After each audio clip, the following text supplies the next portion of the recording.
Let's find out. Is YouTube saying I'm live? Yes, YouTube says I'm live. I'll just wait to pop up on the screen. Oh, it's a GIF. Okay, here I am. Is there audio, video? Hang on. No, I don't hear myself. Why not? Ah, here we go. It's the Nazarite bringing you Hebrew lore from days of yore. James Bong is here, or at least he was here a few minutes ago. Hey, Dev Coffee is here. Good to see you on this lovely Tuesday. It is good to be seen. You do work all kinds of hours, much like me. Dev Coffee, good to see you. Once again, a shout out. Well, nobody's here, but those watching later. Dev Coffee's GoFundMe, is it Deborah Coffee's GoFundMe for the animal rescue and shelter that she works for? Check it out. Donate if you want. I haven't, because I don't usually do the GoFundMe thing. But you wanted me to give a shout out, and I have been. So, it's Tuesday. It is 12 p.m., noon in Jerusalem. And I was going to go live tonight. But then I was working, and I put in like half a day so far, or just over half a day. And I was like, you know what? The house is pretty empty. Let's go live now. I can be loud! And, the kids aren't asleep. So, yeah, let's do it. Okay. All right. Stinky Farter said, people get all their history knowledge from their racist parents and TV. That's be the facts. To which I'll say, okay, a lot of times, right, nature, nurture, the culture that you're a part of will definitely inform you. The environment that you're part of, the media that surrounds you, definitely your family.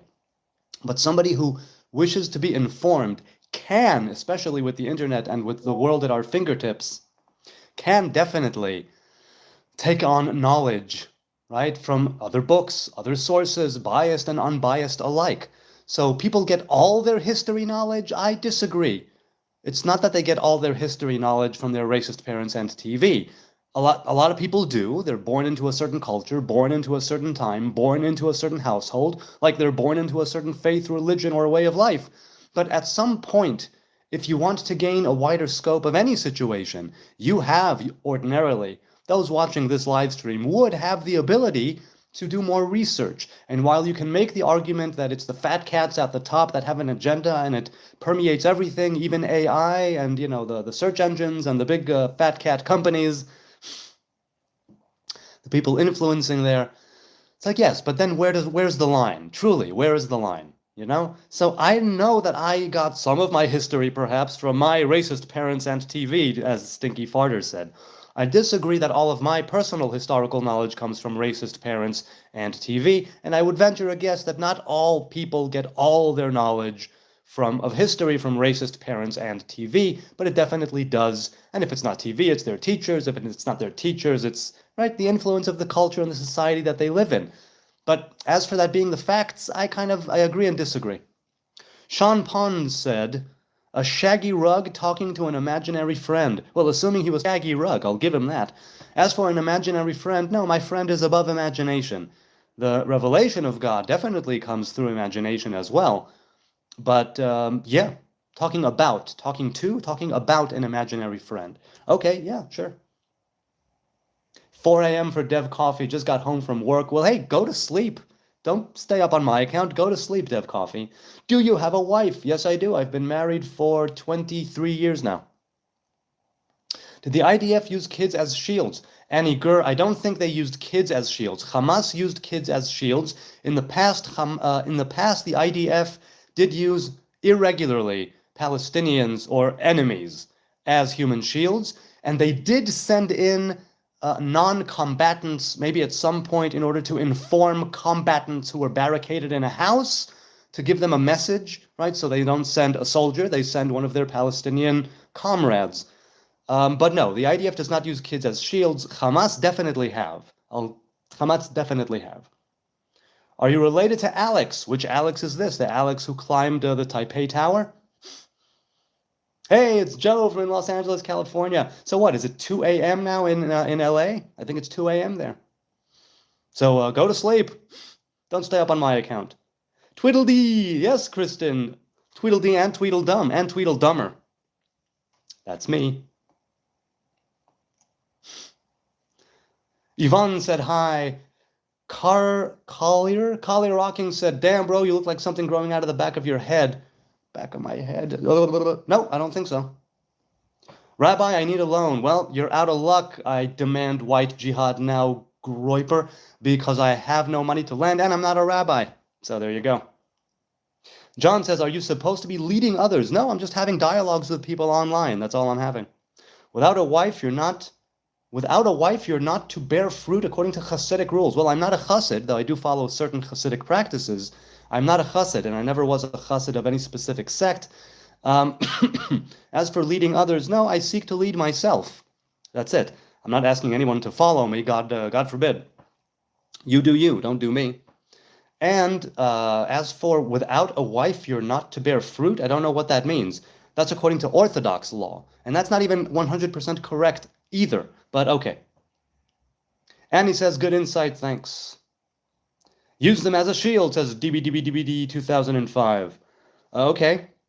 Now, I must say, in the past, there were certain directives that would use human shields. Not directives, it was done. It was since made illegal. And even after it was made illegal, individual commanders and soldiers in the field probably did do that. But it wasn't as widespread as it was when it was an actual directive, like the neighbor directive, Nohal Shachen, that was outlawed by the IDF. Whether or not people still actively do this, I know that a couple of weeks ago, I had a guy here who fact-checked me when I said that they don't practice it anymore, and he showed me that there have been investigations. And if it would have been a few scattered incidents, I would have said, come on, it's a few scattered incidents. But he showed me that it's been more than a few scattered incidents, not a widespread military use of human shields. But the IDF has used non-combatants as human shields. Kids, I don't think so. I don't think so, but okay. "Have you tried crying while pooping?" says M3WTO. I think I've met you before. I think I seem to remember the username. Have I tried? I don't think I've actively tried to cry while pooping, but it may have happened. Now, do you mean like you're, oh, and a tear comes out? Or do you mean like ugly crying, bawling on the toilet, like, while I'm crapping? I haven't tried to do that, and I don't think it's happened either. Hang on, I'll take my tea bag out. I have some black tea with lemon this fine noon in Jerusalem. "Too early for this shit, man," says Angie Green. Hey, I'm just answering and addressing the questions as they come in. I might agree. "This nigga is definitely a rabbi," says Guerrero, are you? No, I'm not a rabbi. I'm not a master. I am but an apprentice. Moses says, "Take your old ass to bed." Well, it's 12 p.m., so it's noon, and I just took a break from work to broadcast. So I don't need to go to bed. I need to do this. And if not this, I'd go back to work.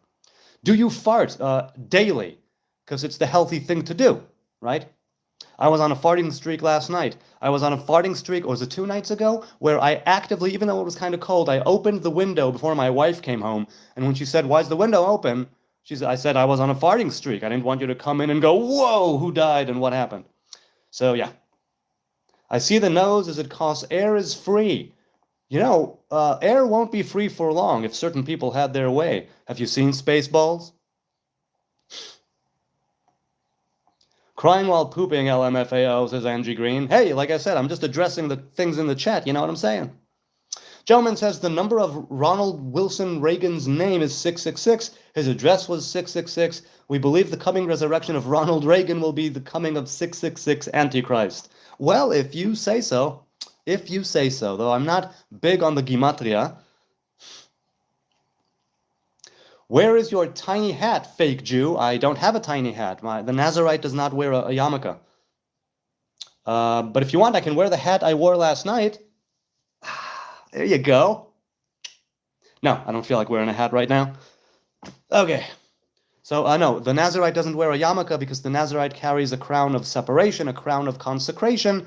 So ordinarily, as far as I'm concerned, I've met Nazarites that do cover their hair, and I've met Nazarites who say it is wrong for a Nazarite to cover their hair, and I go with that one. Not in the sense that it's completely wrong, but if you're taking a religious item like a yarmulke, which means yareh mulka, or yareh mulya, meaning fearful before God. That's what yarmulke means, fearful before God. And the Nazarite's hair achieves that very thing, but instead of being something made of some sort of a fabric, it's the actual hair, right? It's the head covering of oneself coming out of the crown of the head.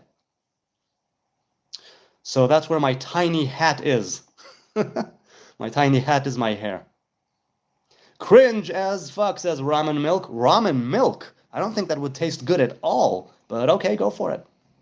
Where is your foreskin? My foreskin, where is it? Probably buried somewhere. We don't give a fuck, says Josia Burton. Well, good. I'm not asking you to give a fuck.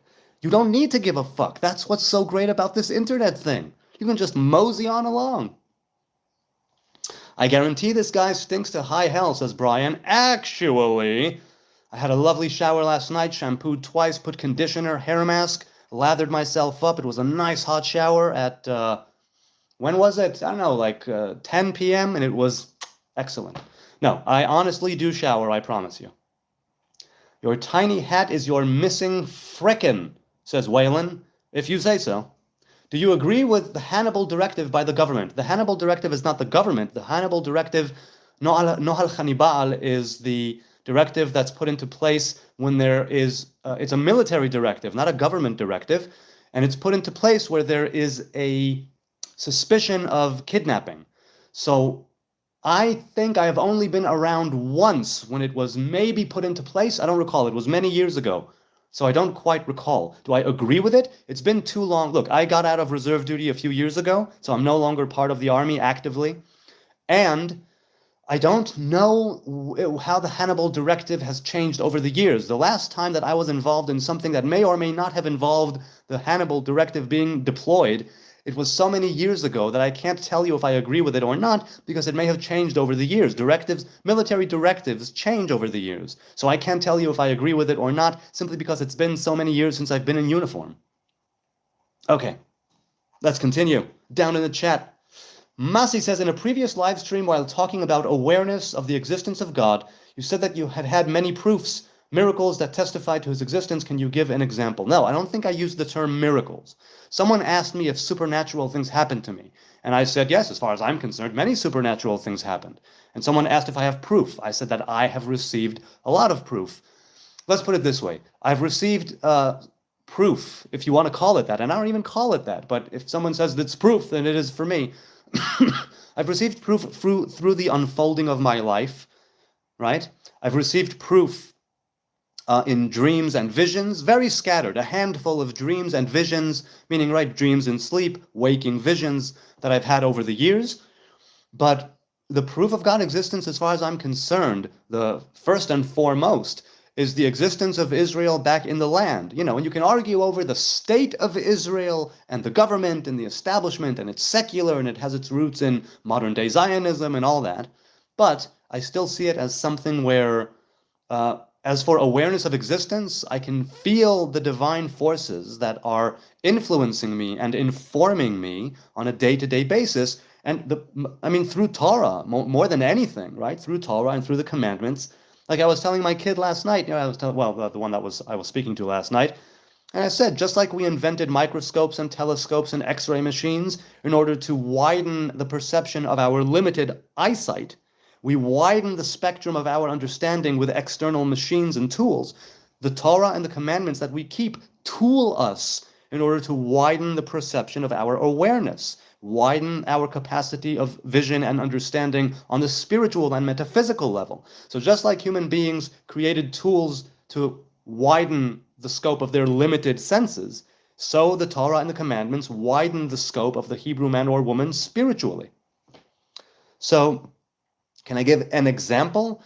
These are things that I've felt, not an example that you would be able to say, oh, that's definite proof. No, there is no definite proof. Wait, got a hair in my face. Blah. There is no definite proof. But I know for a fact, for me, that I told God over 20 years ago, that's it. I don't need any more signs. I don't need any more, right? I don't need anything to say, that nothing. No proof, no signs, no evidence needed. That's it. I'm with you all in, ride or die. That's what I'm going with. As for miracles, a couple of near-death experiences I had, but, just the mere fact, let's say that I met my woman at 16, right? I married my first girlfriend, and I'm here living in Jerusalem with a wonderful family. This in itself is the fulfillment of prophecy. This in itself shows me, and maybe, again, you can say that you seek something, and so you gear yourself towards it, you're oriented towards it, and so obviously you will see it. Maybe. right? Like that secret stuff. Military is government, yes, but in certain things, military will go against, pardon me, in certain things, government will go against what the military advisors and higher-ups say. Jew final boss, says Rafid Ashan. United States tax dollars, says Viwiz. See, I never truly got that. It's true that there are a lot of tax dollars coming in from the States. I don't precisely know why, right? Israel and the US are allies, of course. There's an agreement between us, there's an understanding between us, but I think that really America should be America first, no matter who's in charge, Republican, Democrat, I don't know. They really truly should be America first. And then you could say, oh, no, they're investing in Israel because Israel is an asset of the United States, a force to be reckoned with in the Middle East. So it's kind of a give and take in that sense. Baruch atah Adonai Eloheinu melech haolam she'akol nihye b'dvaro.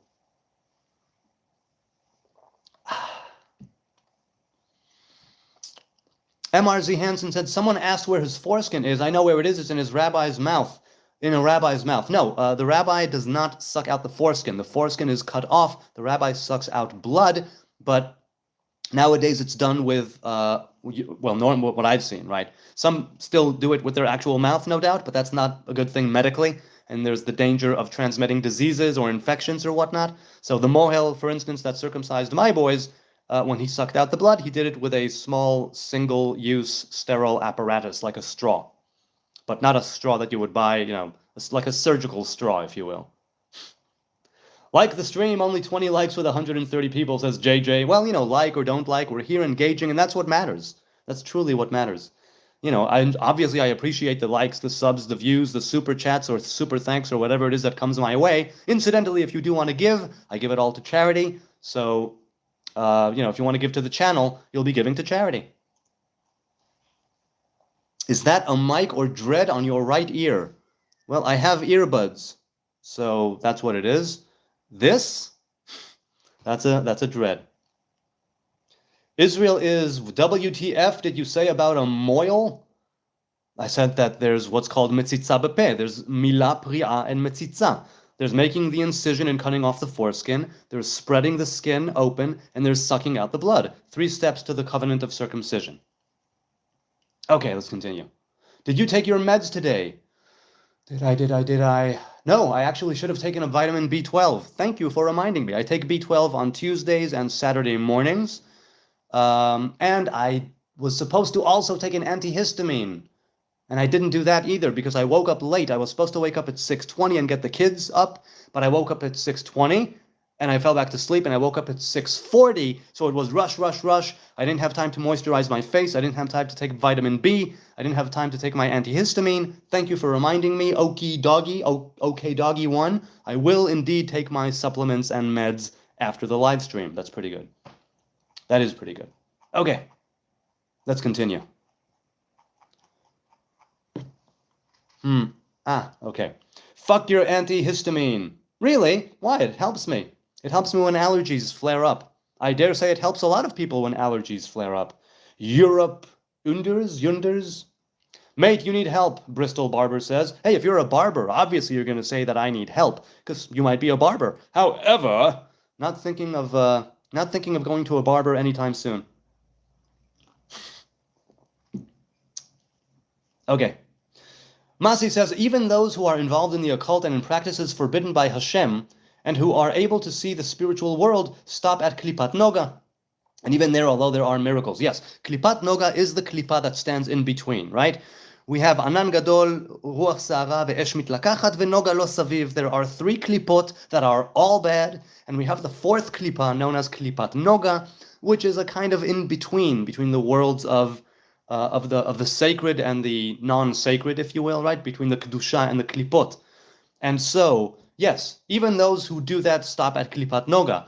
I think that that's the way to go. I don't do that. Kabbalists who deal with practical Kabbalah Ma'asit, they can deal with Klipat Noga. I try to stay away from all of the Klipot. I do not invoke them. I do not follow them. I don't wish to go into the dark side of the Force in order to elevate it. I have enough trouble elevating my own self, let alone external forces. So that's not my thing.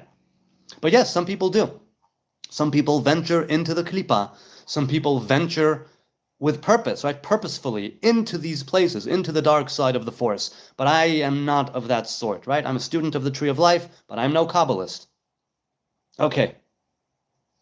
This guy definitely has a job just trying to stop Jew hate. That's a trend right now. Ronnie Reagan says, well, it's always been a trend. There are times when it's more severe, times when it's less severe, but it's always been a trend, unfortunately. Does the underworld exist in the Jewish cosmology? Well, I don't know if cosmology, but there's the idea, Tyrone, of Sheol. Sheol is the underworld. And we have Gehinnom, which is a kind of purgatory. It's not even that type of thing, but it's a place of purgation, refinement, purification. It's not forever. Although some people say that there are parts of Gehinnom that are forever, I disagree, just on general principle, because it's not the Hebrew way, and it's not the way of the Torah.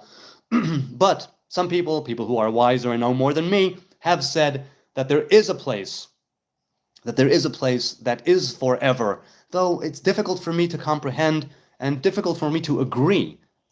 Yeah. Rabbi Nasty, says the real Ron Rico. No, I'm not a rabbi, but I am definitely nasty. You don't know the half of it, you don't know a third of it. Okay, let's continue.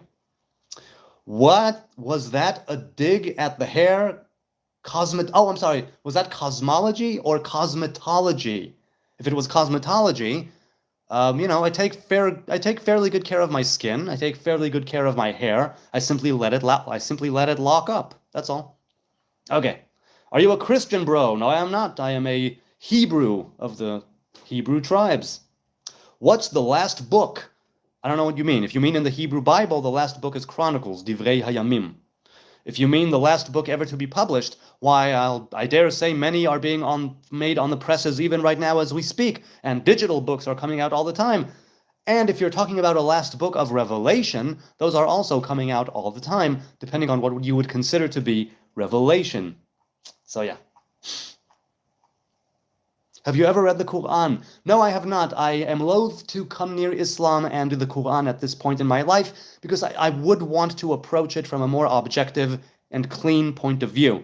But now, my view, my vision, my idea of Islam has been warped and twisted because of war and bloodshed in the Middle East, right? That goes on here constantly, decades of war, decades of terrorism, decades of death and horrible things happening on both sides. And so I find that I cannot approach Islam and the Quran with a clear mind. And so maybe when the war is over and we have peace, I will be able to sit down and read the Quran. I will be able to sit down and approach Islam. I will say that I don't hate Muslims. I dislike terrorism, but I don't hate Muslims. Have you ever been in a fight? Well, if you mean like a fist fight, no, I've never been in a fist fight. I have been in, I spar with my kids and I roughhouse with my kids, and the big one can definitely beat me up. He's taller than me, he's wider than me, he's stronger than me. And just a few weeks ago, we were roughhousing on Shabbos, and he put me in a headlock. Oh my God, my neck hurt for like 2 days. We can see this is a video that smells, says Eric Hartman. Hey! You will respect my authority. Wow, I haven't seen South Park in such a long time. Well, Eric Hartman, you can say that I smell, but I don't. Actually, I physically don't smell. I might have a little bit of BO, nothing too rampant, nothing out of the ordinary. We all have BO. I'm fond of my BO, but that's all. Let's continue. Going down. Wow, the chat is crazy. Hey, listen, if I don't get to your thing in the chat, forgive me. It's just going so quickly, so rapidly, and I can't address everything. Leave a comment in this video or a different video. I answer every single comment that is addressed to me, every single one. So by all means, if I miss your chat, sorry, leave a comment. I will address it, I guarantee. Ew, a new. I'm assuming it was supposed to be ew, a Jew, but the N and the J were mixed up. Yes, indeed, dystalgia. I am indeed a nasty, dirty, bad boy of a Jew. Okay. Did they put your grandpa in the masturbation machine? You know, there is in Woody Allen's Sleeper, there is the Orgasmatron, and that is a masturbation machine. As for if they put my grandpa, I don't think they put my paternal or maternal grandfather in a masturbation machine. However, I will say that I didn't ask them. It could be that I would have said, hey, Saba, were you ever in a masturbation machine? Hey, Grandpa, Did they ever put you in a masturbation machine? Maybe they would have said, "Oh, gather round, son, children, and I shall tell you. Oh, I shall tell you about the time in the masturbation machine." I don't know. It could be. Could be.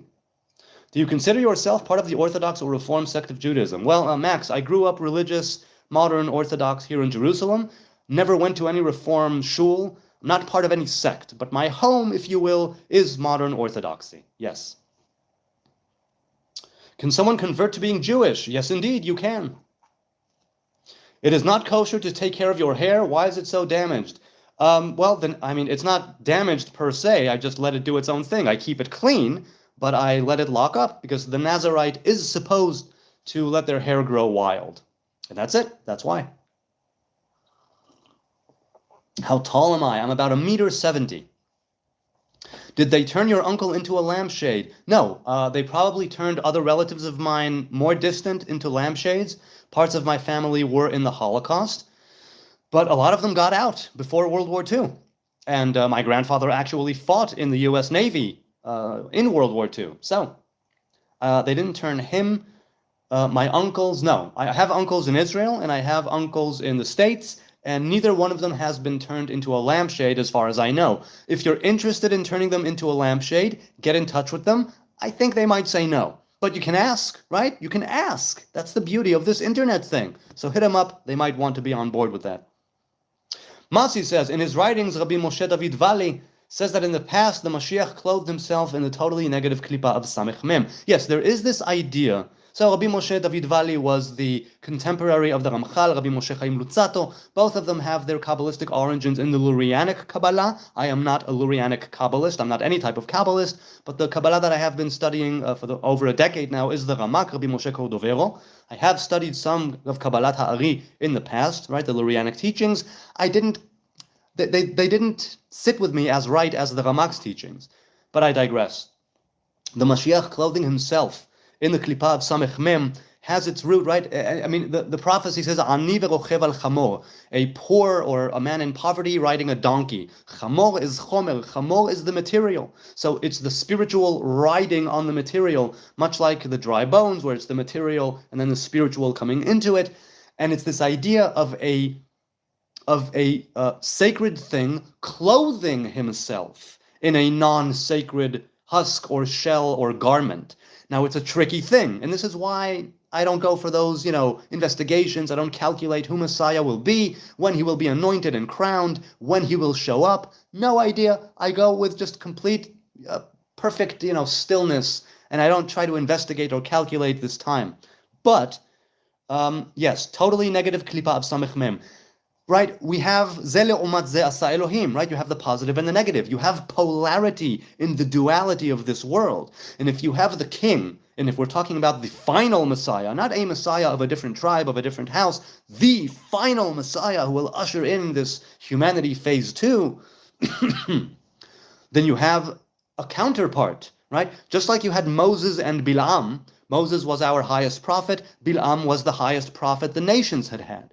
Both of them were the same, only on different sides of the coin, right? And so, in this case, the Mashiach, the Messiah, the anointed one, not a anointed one, the anointed one, capital Hey Hayidra, okay?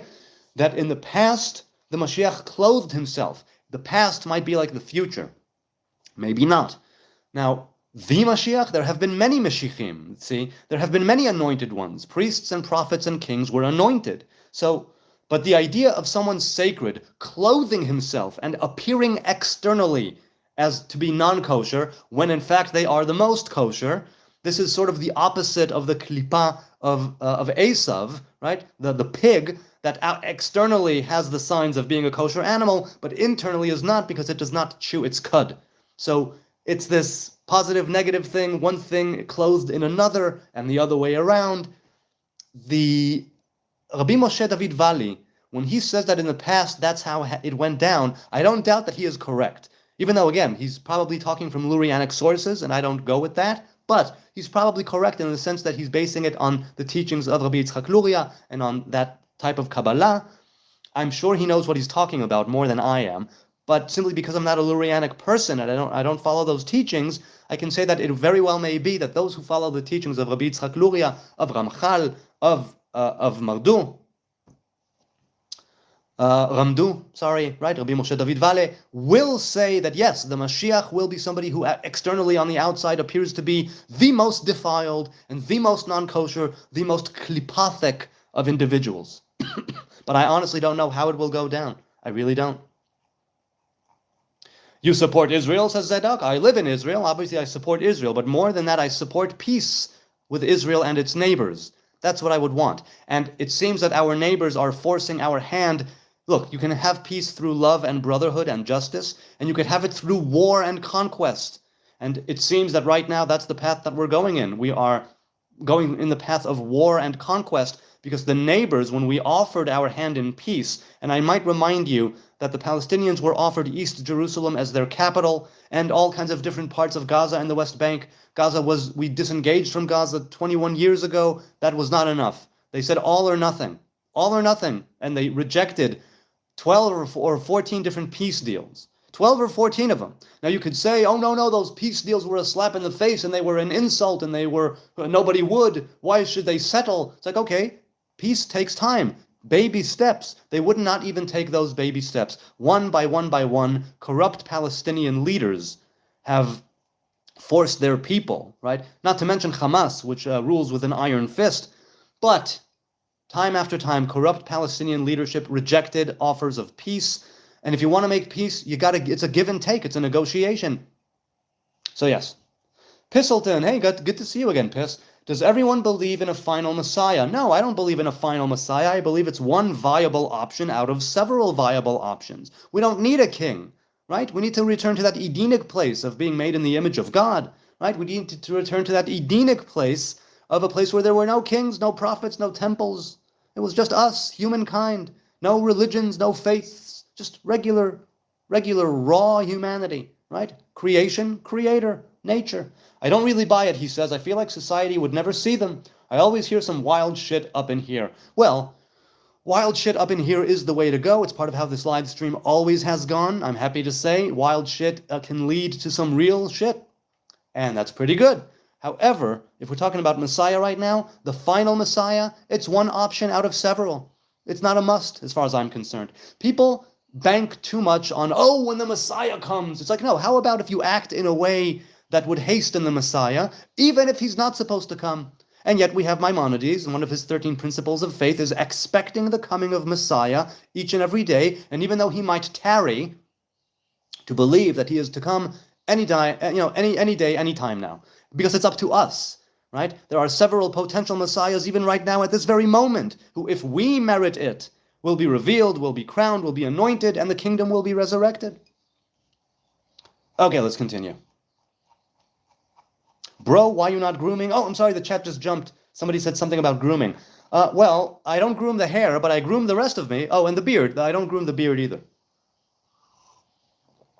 Because I want it to grow wild and natural. That's how I do it.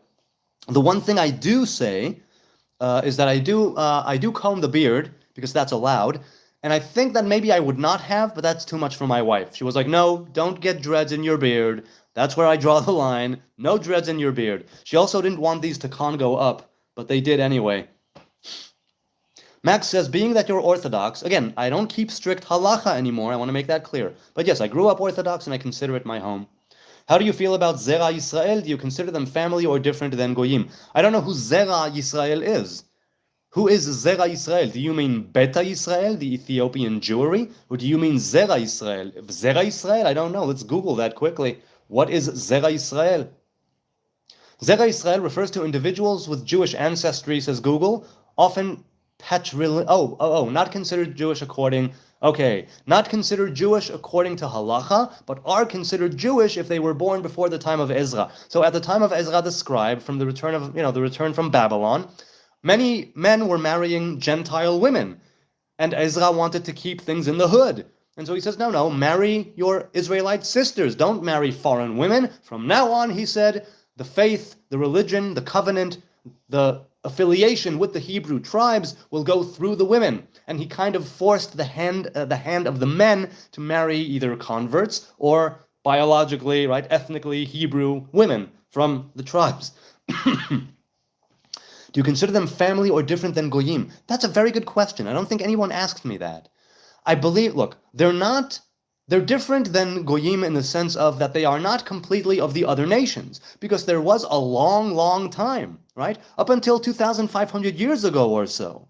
There was the 2,400, just over 2,000 years ago, right? The temple stood for about 400 years and they came back. 2,400 years ago, let's say, for the purposes of this live stream, it went through the father.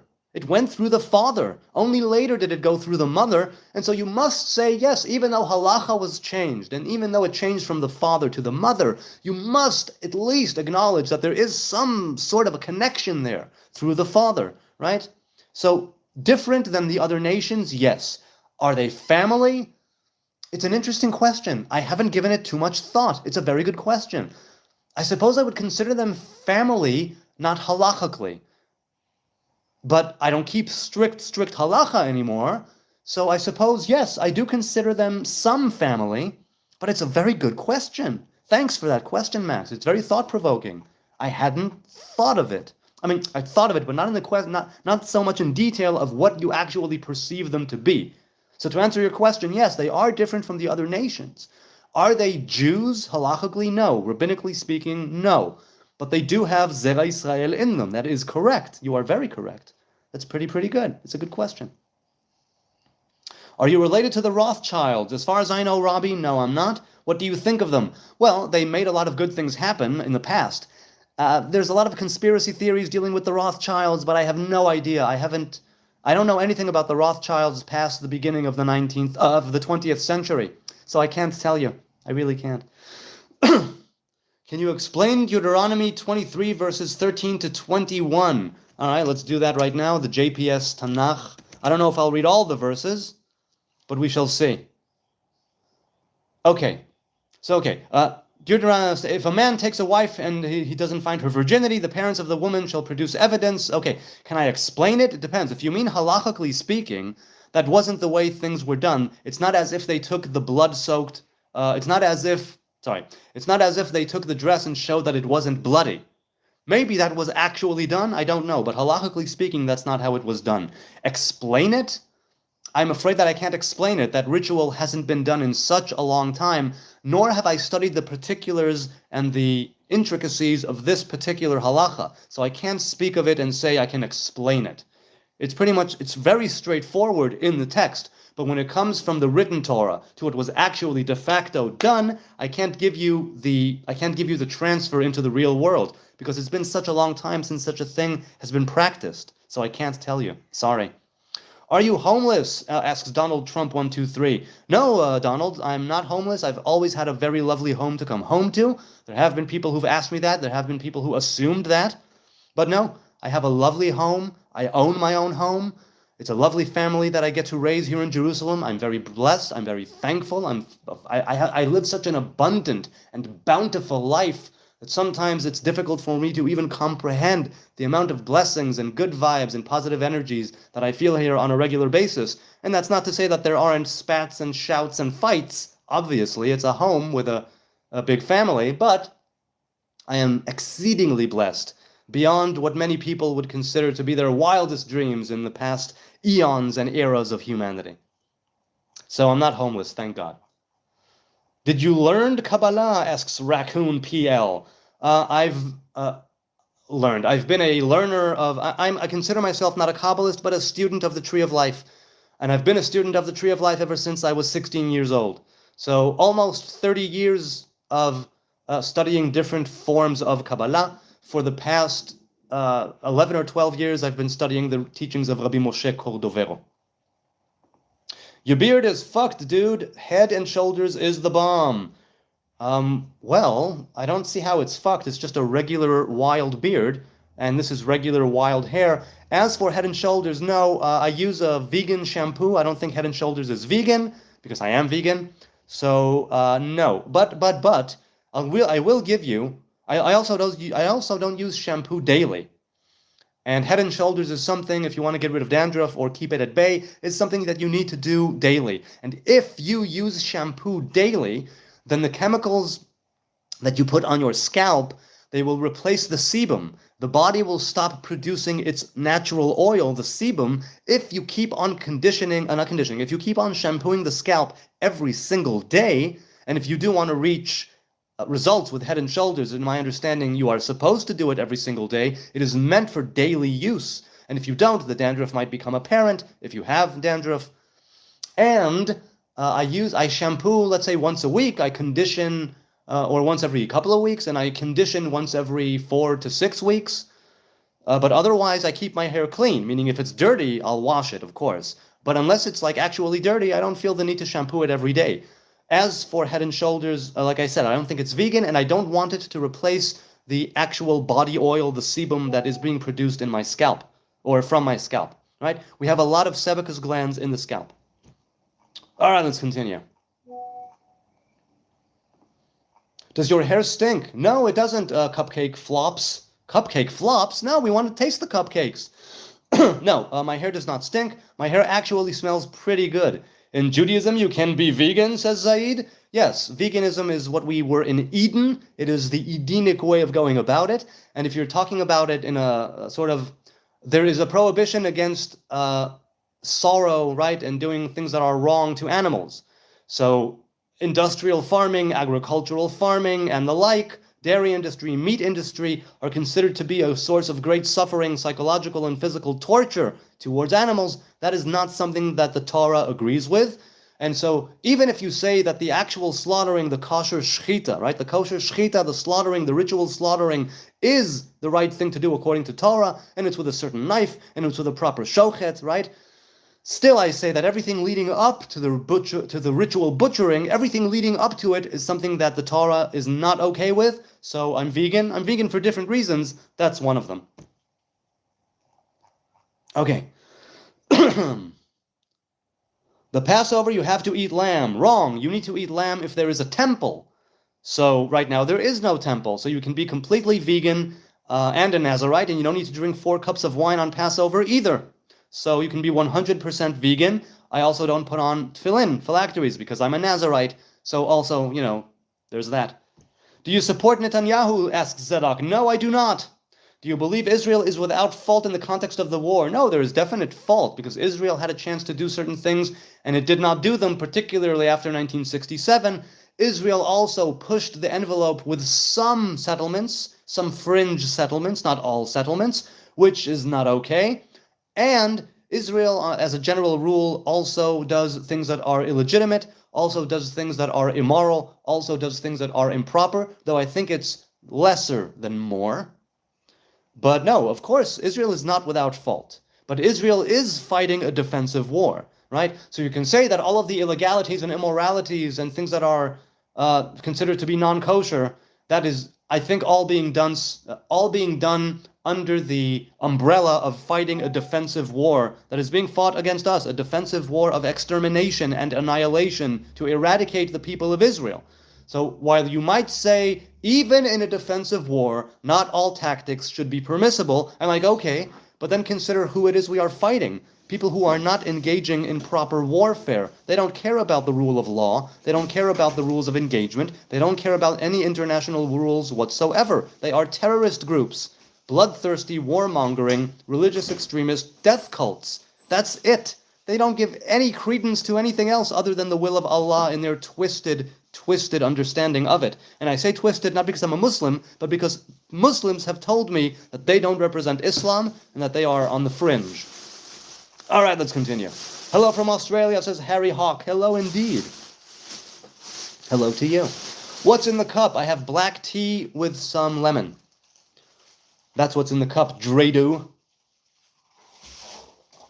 Hasim, what about LGBTQ+? Do you support it? No, I don't support the term LGBTQ+, because I think that's too homogenized. I don't like the idea. If you give me a case-by-case basis, right? Give me an individual. Tell me the scenario, and I'll tell you if I support it or not.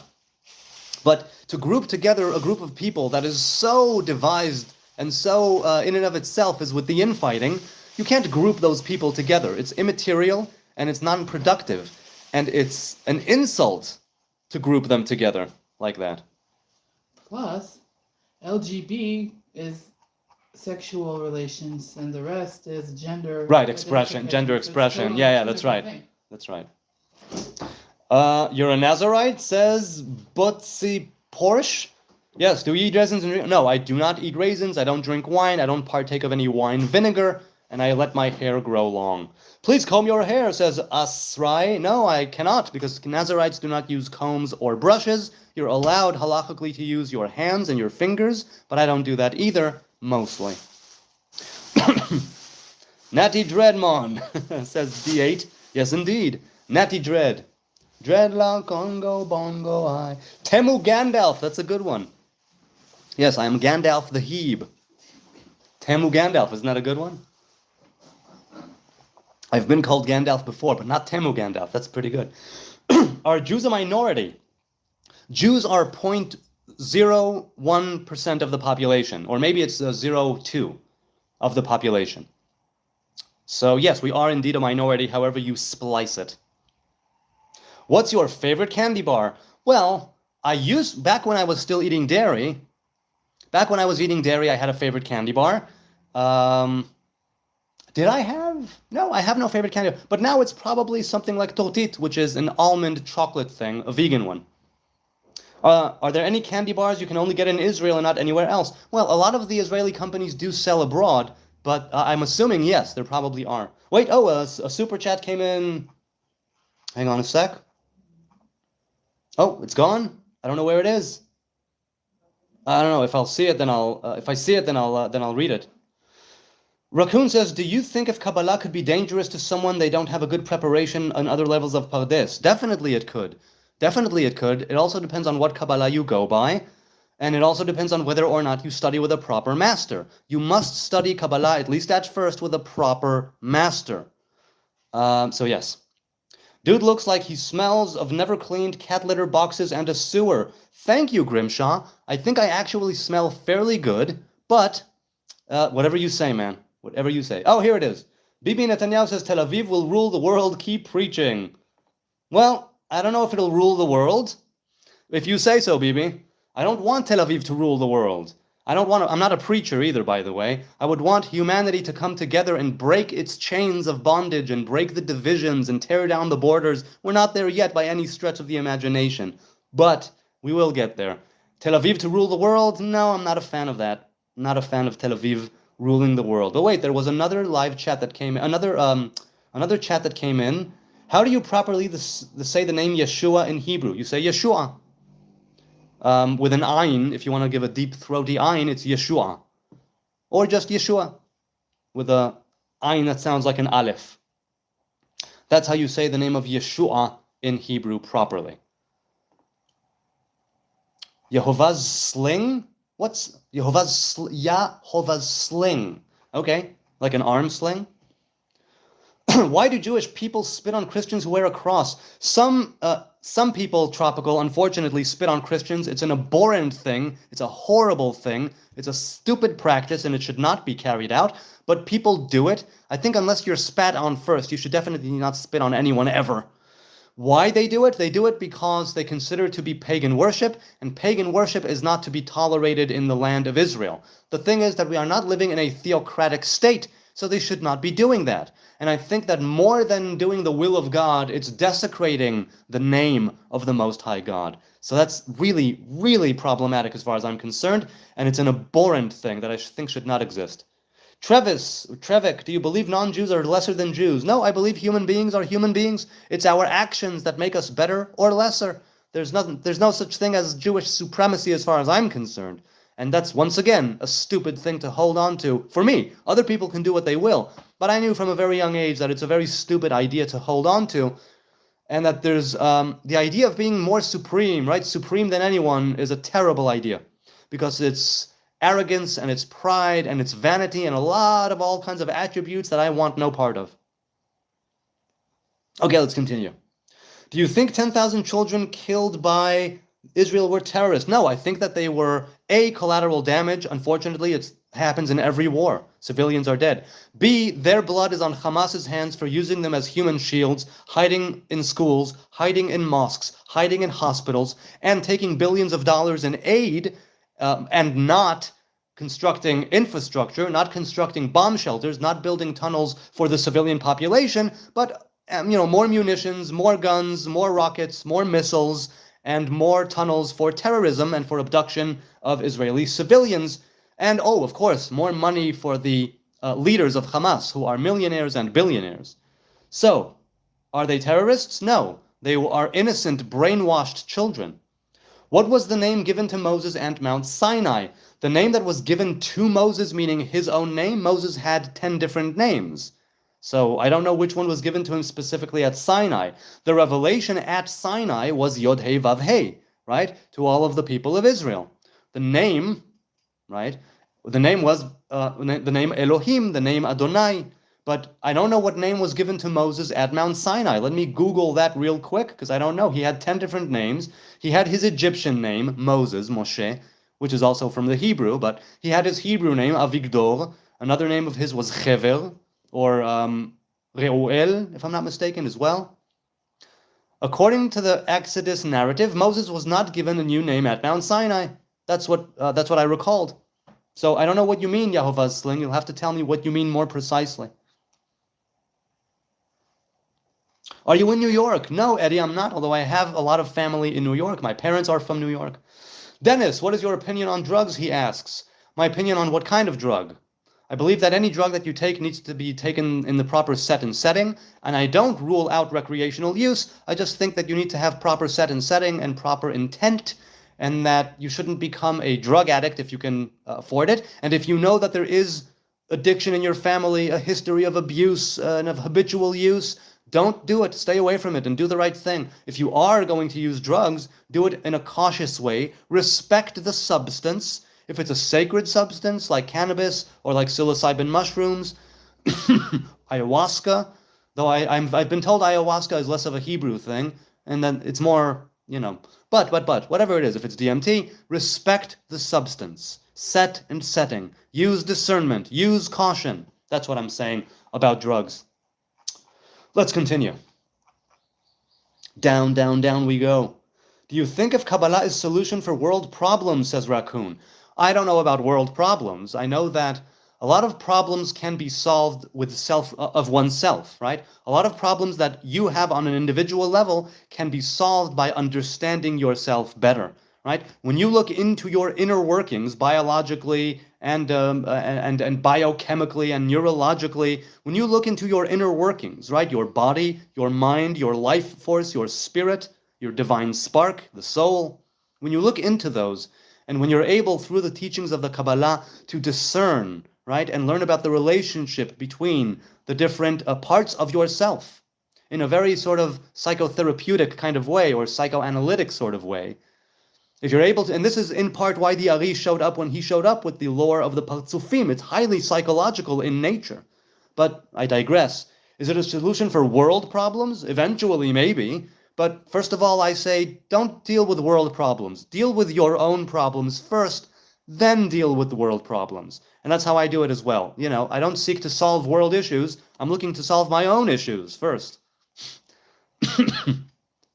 Do you think there will be any peace in this world? Yes, I do, Rabbi Sham. There will be peace eventually. Whether it's through love or whether it's through suffering, peace will come. That is a guarantee. Peace will come, but I know not how it will transpire. I have no idea. Hey man, you look like you owe Moses $4. No, I owe him a lot more than $4. I owe him at least 40. At least. Gamer Kid says, I'm not a Christian, but I am a protector to Christians.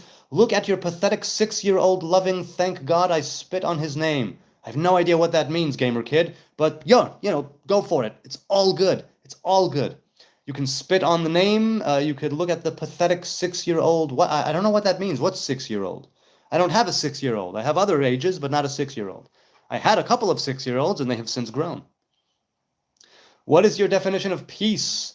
My definition of peace would be, well, look, you have peace like a tenuous peace like we have with Jordan and with Egypt. You have a peace that is a lot more, a lot less tenuous and more cooperative, right? Like we have with Bahrain and with the UAE. And, I mean, things with industry and stuff is also exchanged between Jordan and Egypt. It's just that Jordan and Egypt are former enemies who attacked us multiple times, whereas Bahrain and the UAE are not. So I'm saying, but peace would be brotherhood. Brotherhood. Truly, true brotherhood between the nations, living side by side, being able to travel to each other's countries, having diplomatic and industrial ties, and having a general understanding that both of these elements, nations, countries, are here to exist, coexist, and thrive together. That's peace. It's not simply lack of war. That's a tenuous and straining peace, but peace that's not a lack of war. Peace that's actual embracing of the other. That is peace. Damn, have you heard of a shower, says Steve Banner. Why, yes, I showered last night. It was glorious. Once a decade, I got a shower, right? So it happened to be yesterday. That's my spitball definition of peace. Raccoon says, do you have any advice for Kabbalah student how to pray? Yes, just like I'm doing right now. Hitbodedut. The spontaneous prayer, the spontaneous speech. That's the only advice. Also, how to pray, just like this, just like I'm talking to you right now. Hitbodedut. Hitbodedut is the supreme virtue as far as praying is concerned. You believe that we soon see a greater Israel between the Euphrates and the Nile, asks Nicky V, or Nick V. No, I'm not a fan of greater Israel. I think that Israel is something that, first of all, the borders were never actually clear. I have a short on this from one of my live streams that I clipped because people have asked me about greater Israel multiple times. Look it up if you want. But no, I don't believe we will soon see a greater Israel. I believe we will soon see a greater humanity, right? With no borders. I don't know how. I don't know where, I don't know why or under what circumstances it will happen, but I believe it will happen indeed. Would you eat lab-grown meat? That's a good question. Edith, it's a good question, and I've wrestled with it. I'm not sure. Maybe, but I don't think I will, no. I don't think I will. I think I'd want to stick with what comes from the earth. Even if it's not animals suffering, that would definitely take a big load off of the meat eating. But no, I think I want to stick with what comes from the earth, even if it is industrial, even if it is processed, even if it's not me growing the veggies and the grains and the vegetables and the fruit. I still would want to stick with what comes from the earth originally. So that's what I would say. Burn in hell, says Pirkov. Yes, I might definitely burn in the Hebrew hell. There's no really such thing, but for all intents and purposes, let's say there is. I will definitely burn because I'm imperfect. And there are parts of me that are no good. I am a sinner. I am fallen. I transgress, right? Definitely. I succumb to my evil inclination, as we say. And so I definitely, unless I make true 100% tshuva, which is something that has not been achieved ever, but if I manage to get 100% tshuva, let's say, then I'll be able to bypass that. But yeah, I think I will burn in hell, if only for a millisecond in this world, if you will. And I might not. Who knows? I don't know what the future holds. Are you one of those pedophile Jews? No, I'm not a pedophile, SMM. Definitely not a pedophile. I don't fondle children, have sex with children, and I don't think I have a wife, and I'm loyal and faithful to her. I think that's how I want to keep it. I'm not sexually attracted to kids, right? I don't look at a kid and go, well, won't that be nice? No. Look. Also, you could make an argument, some kind of an argument for hibophile, right, or hebephile, which is like teenagers. But even then, they're minors, and so there's an ick factor there, because even if they do have physical maturity, immediately what would cause me to be not attracted is the mental or lack of mental maturity. So I'm not a pedophile. I'm not much of a hibophile either. That's it. I mean, I can look, let's say, at a more advanced teenage girl and say, she looks good, but sexually attracted to her, like, oh my God, undress her with my eyes or some shit? Never did that. No, not my cup of tea. I actually don't, I mean, I can say, I don't mentally undress women in general. I try to stay loyal to my wife with that too. But I am a sexual creature. I'm a very sexual creature. So beauty is there. Sexuality is there. Beautiful women are out there. So that's all I'm going to say at that. What's your opinion about tattoos? Well, the Torah prohibits tattoos, so I'm against it in that sense. For me, not for others. If I would get a tattoo, it would be obviously of the Tree of Life somewhere on my body. But I'm not a fan of tattoos for myself. I'm a fan. If you want to get a tattoo, go for it. But the Torah is indeed against it. Who was Adam in Hebrew? Abraham, says Adam. No, Adam was the human being who was first bestowed with, or, who first had a divine spark, the breath of life of a soul put into him. I'm a believer of evolution. I believe that there were hominids and humanoids before Adam. It's just that in Adam, there was this divine spark that came into him that was not, right, a divine soul, if you will, that was not present in earlier iterations of humanity, if you will, that had like an animal soul, closer to animals. And human beings, right? Okay, word up, says Tope the Boat. Word up. Are you friends with Ari Schaefer? No, I'm not. I'm not a fan of his comedy. I've watched a couple of specials. People told me, oh, no, you should watch a different one where he was totally, great. You'll love it. I haven't done it yet. But, I mean, I wasn't a fan of his stuff. For some reason. I don't know. Get a haircut and get a real job. I do have a real job. I have a career. I'm so thankful and blessed to have a wonderful career for over a decade now. I've had plenty of jobs, minimum wage, dead end, retail, and so on, security, jobs. As for a haircut, no, I'm a Nazarite. Nazarites do not cut their hair. Unfortunately for you, Roger, I won't get a haircut, but I do have a real job, an honest-to-God job, a career no less. And I'm very, very thankful and blessed to have it. Because there were times in my life where I was unemployed. There were times in my life where I was just had a job, a 9-to-5, or working retail, making minimum wage, soul-sucking telemarketing jobs. Habilullah says, can you answer why you are destroying the children of Gaza? The reason that Israel is destroying children is Hamas. That's the reason. The reason is Fatah. The reason is Hamas. The reason is Hezbollah. The reason is the Al-Aqsa Brigade. That's why we have warmongering, bloodthirsty terrorist organizations who are hell-bent on eradicating the state of Israel, the Jews, the Zionists, the Israelis. That's it. That's why. If they put down their weapons, we can have peace. If Israel puts down its weapons, we will have no Israel. And I'm not going to do that. We are fighting a war of defense. A war of extermination against us is being fought. That's why. So talk to your Hamas buddies. Don't talk to me. Talk to your Hamas buddies who are using children as human shields, putting missiles, rockets, munitions in hospitals, in mosques, in schools. Ask them why. Yes. Are you related to me? Says Wencelas Holek. Maybe. Who knows? Let me know. Maybe I am. Maybe I am. What do you think about Sanatan Dharma? I don't know what Sanatan is. Dharma is a Hindu term, which I've heard about. It's the kind of thing where it speaks of, after you shed all of your karma, right? You are able to reach your dharma, kind of like a destiny sort of thing. But I don't know what Sanatan Dharma is. So if you could tell me last night, I'd appreciate it. You comment about Israel being no more if weapons laid down. You are exactly right, sir. Yeah, Auntie, good to see you again. Yes, this has been the case. We've been attacked multiple times. We need to defend ourselves. It's a war of extermination. If we truly wanted to genocide the Palestinians, the war would have been over in 3 days. If we truly, honestly wanted to kill every last man, woman, and child in Gaza, it would be too easy. There's no comparing the might, if you will, and the strength of Tzahal, of the IDF, to Hamas. No comparison whatsoever. But that's not how it went down. Like your hair, says Javid. Thanks, I appreciate that.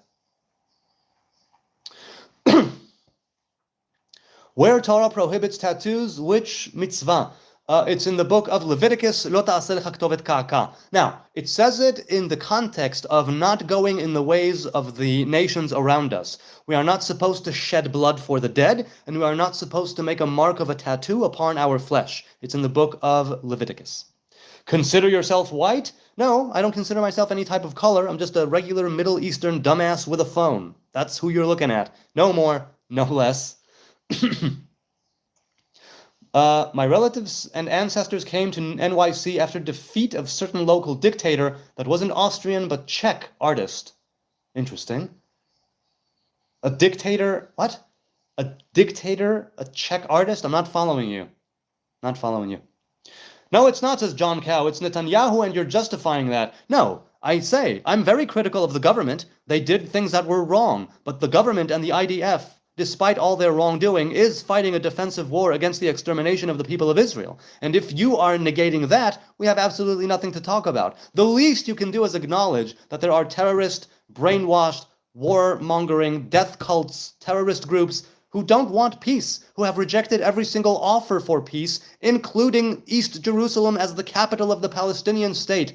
And also, once again, from 1948 to 1967, Gaza was under the rule of Egypt. The West Bank of the Jordan was under the rule of Jordan. Why didn't they establish Palestinian states? Oh, because there's no such thing. That's why. But I say still, regardless of the fact that there's no such thing as a Palestinian people, there are people here who were living here for decades and hundreds of years. Yes, calling themselves Palestinians now doesn't mean jack shit. There were people here, humans like me, like you. And we need to live with them side by side in peace. I'm not justifying Hamas. You definitely are if you're saying that it's on Netanyahu. Definitely. You're uneducated, says John Cow. I agree, I am uneducated. I'm not an educated man. I'm not a learned man. I'm not a sage or a scholar or a rabbi or an academic of any kind. But I've lived here all of my life, pretty much. And I've served in the army. And I know a thing or two. So yes. Let's continue. Down in the chat. You suck baby dick, says AFG.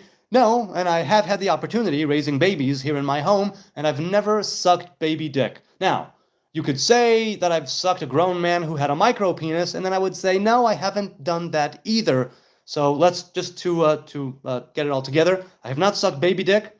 I have not sucked grown man baby dick. I have not sucked micro dicks. I have not sucked dicks. There you go. Love from Australia, says Tashi. Like Tashi Station? Do you consider yourself a European? No, I consider myself a Middle Eastern Hebrew man. That's it. That's all I am. I'm just a dirty Jew, like someone just said. Frequency detachment. Dirty Jew. Yes, I am. I am dirty, nasty, and vile. I will come to your I will come into your dreams and haunt you. I will rape your cattle and steal your land and, and I don't know what.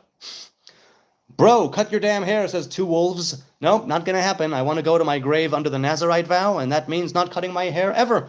Unfortunately for all those who are dying for me to cut my hair for whatever screwed up reason. I have an extremely important question, says But Ziporsh.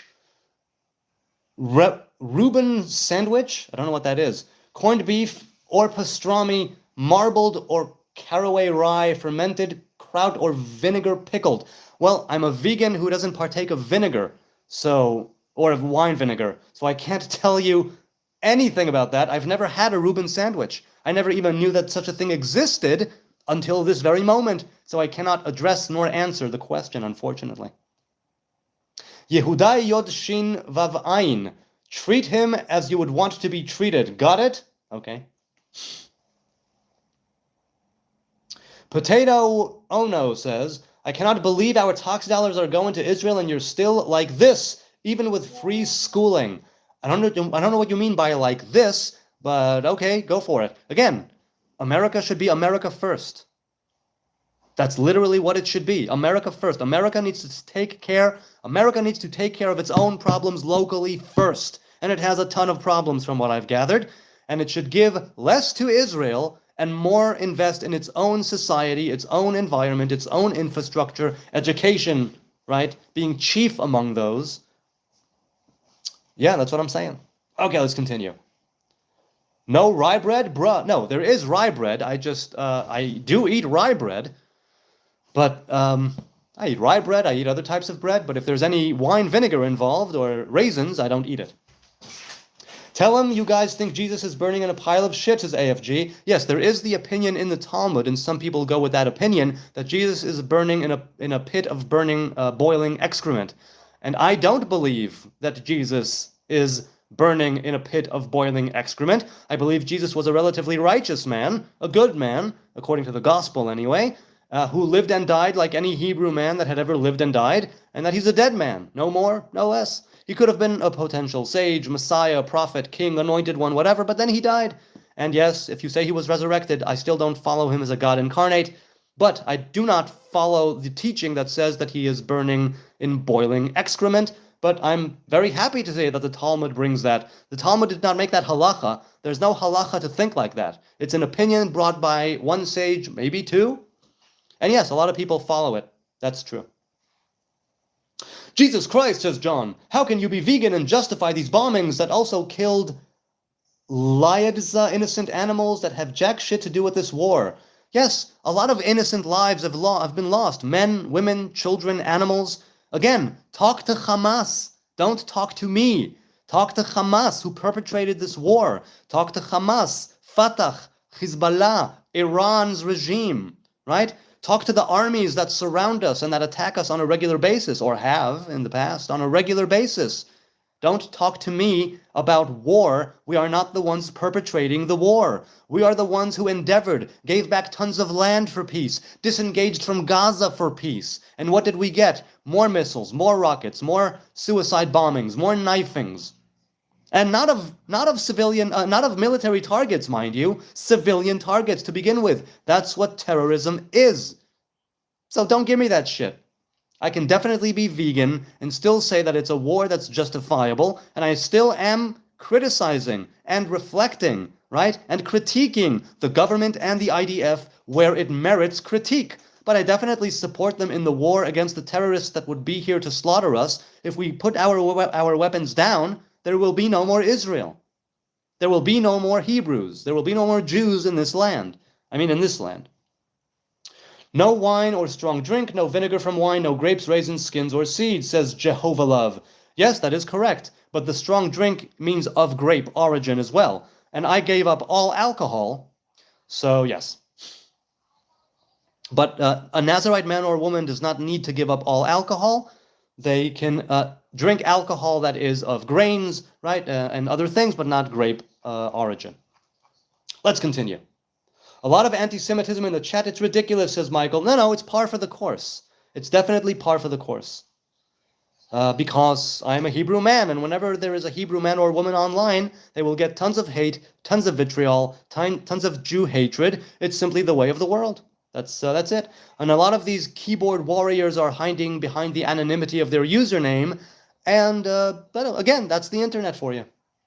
I feel the same way, says Adam. I believe he was real. But was he the Messiah? Was he an immortal God? I believe he was real, and I believe he was one of the first of us that wanted good for all. Yeah, look, I don't know if one of the first, but definitely in the way that the gospel portrays him, he definitely seems like a good guy, a stand-up guy who knew how to speak, who knew how to talk to people. The parables he gave were very, very apt. So, yeah.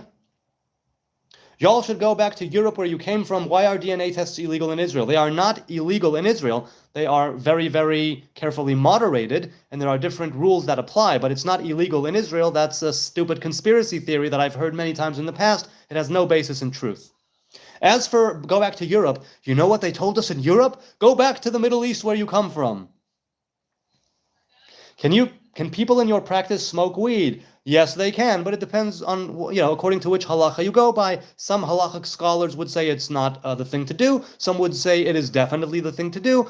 Both would agree that if you are going to do it, respect the herb, right? Respect the herb. Be conscious of what you're doing. Set and setting and discernment are paramount.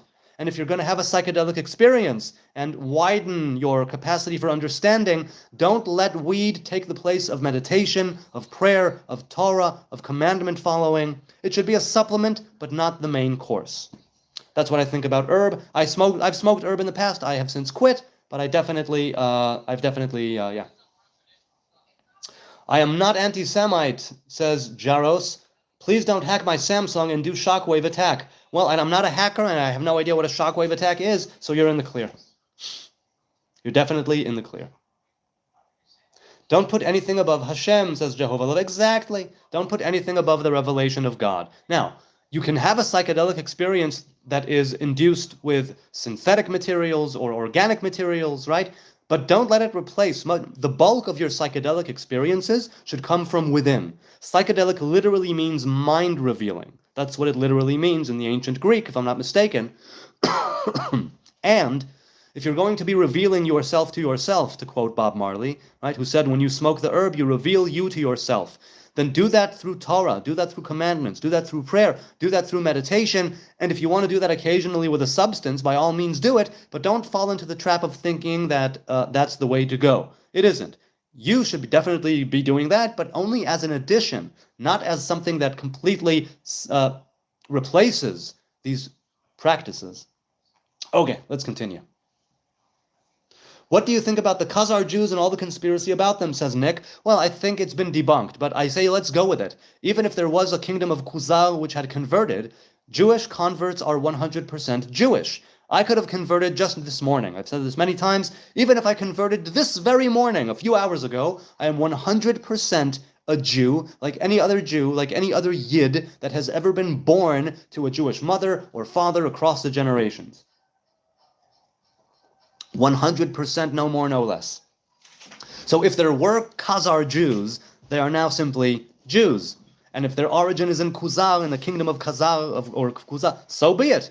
We have origins in exile, but our origin before exile is the Holy Land, is the kingdom of Israel, the kingdom of Judah, Judea.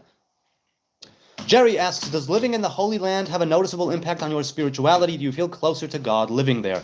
Well, definitely I feel closer. But I don't know, compared to who, compared to what? Living in Jerusalem, studying in yeshiva in Tzfat for 3 years before the army was of great benefit. It definitely has a noticeable impact on my spirituality. But since I've never... I don't know, talk to Ima. I don't know what it is. Did Ima come back? Yes, she did. Is she here? Yes, she is. So yes, it definitely has a noticeable impact on spirituality in general, but I can't compare it to anything else because I've lived here almost all of my life. I would love to share a pizza at the bonfire with this cool guy, says Edith. I appreciate that. It would have to be a vegan pizza, which some say is not a pizza at all. And I go with that. It's not a pizza. It's a pizza-like thing. Khazars were Muslim Turks. Yes, the kingdom of Khazaria, or of Khuzal. But they converted, they say, and the sultan or their leader converted as well. Let's continue. Mental problems rising everywhere thanks to social media. These things were around before social media. Social media just brings them to the foreground and allows people to be anonymous, which makes the psychopaths a lot more apparent, and they're able to group more carefully and more quickly and more easily. What are you going to do? It's the way of the world. Khazars... Oh, I'm sorry. Can you explain the 109 countries Jews were expelled from? Is it because people are jealous of you? Some people say that. I say that it's because we are simply the outliers, the outsiders, the other. A lot of othering going on, right? When you are the other, when you are the outgroup, when you are the exception to the rule, is it a Japanese proverb, right? The nail that stands out is the first to be hammered. The Jews stand out.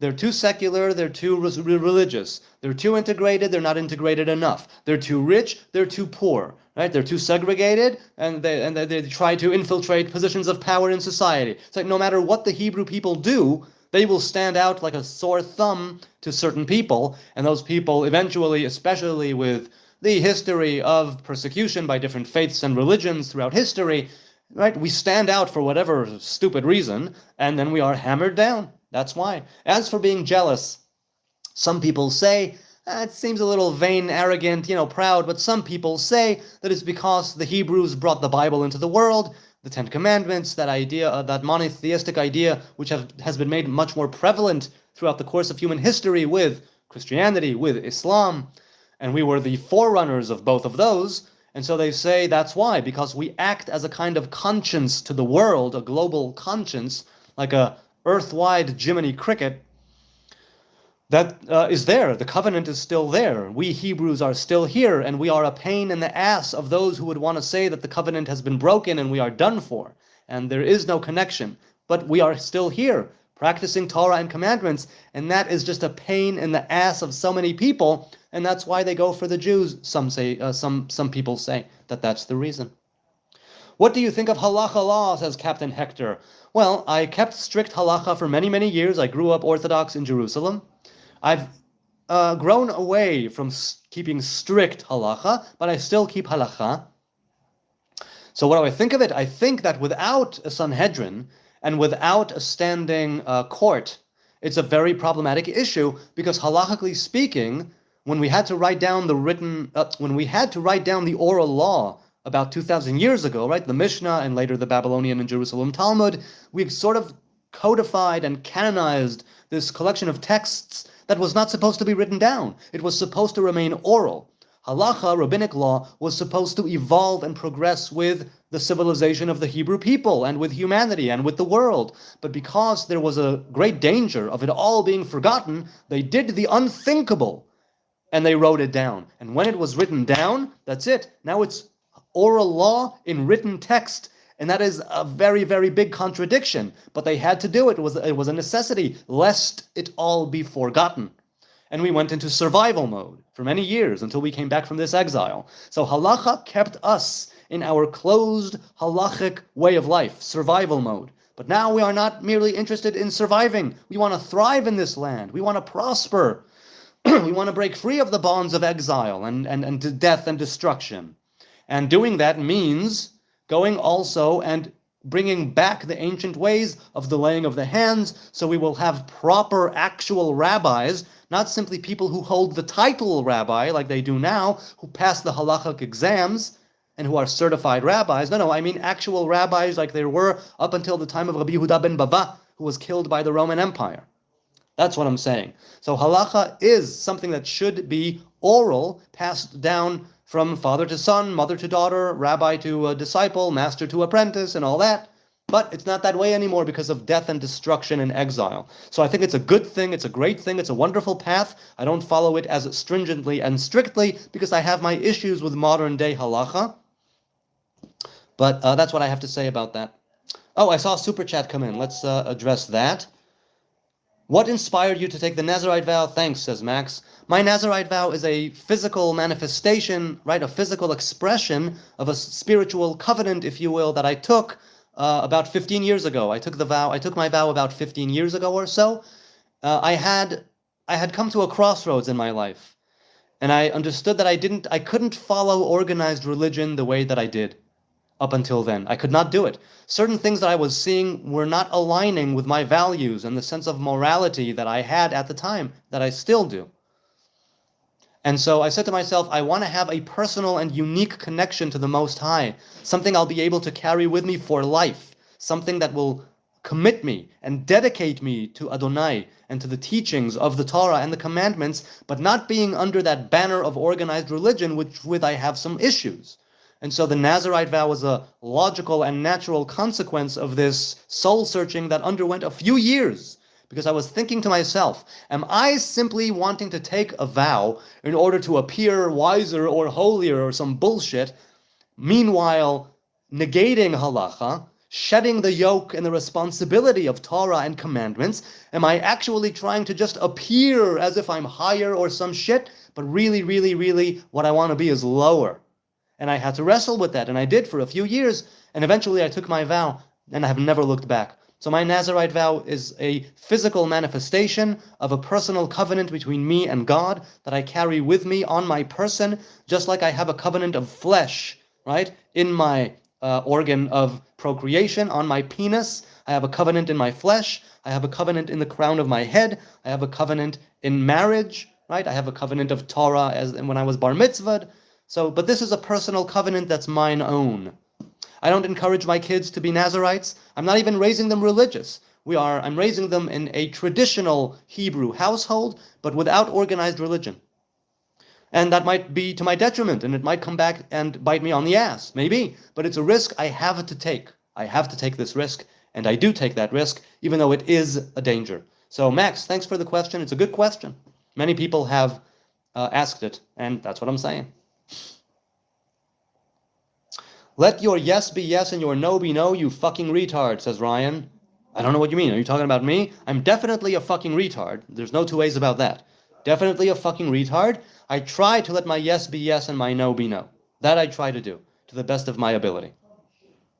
Chosen people means they have a covenant with God, a promise. Are you jealous? You wouldn't want the burden, I suspect. Well, what do you mean? I am a Hebrew man. That's what I do. I have taken on the covenant of Torah and commandments, but I don't go for that chosen people stuff. I simply say that the Hebrews were selected out of the nations to carry on the Hebrew covenant. Other nations were selected to carry on other covenants of their own. And so that's what I'm saying. Have you ever visited Tottenham in London. No, I've never been to the UK. I've never, silly sinner. Hey, I'm also a silly sinner. All right, my brother or sister. No, I've never visited Tottenham or London because I've never been to the UK. Rockstar says, you are a funny guy and obviously very intelligent. Have a coffee on me. Thanks, but it's not for me. Any money that comes into this channel through ads or through super chats or super thanks or anything else that's YouTube related goes to charity.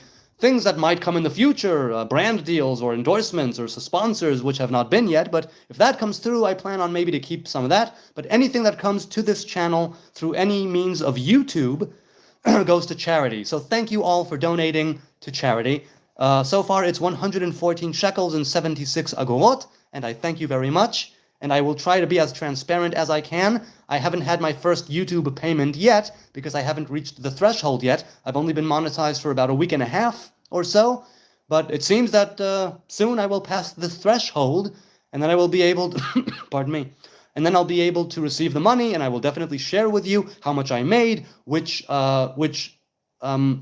charity I ought to give to. I'll have a poll because I'd want you people to be a part of that process. So yes, I deeply appreciate it.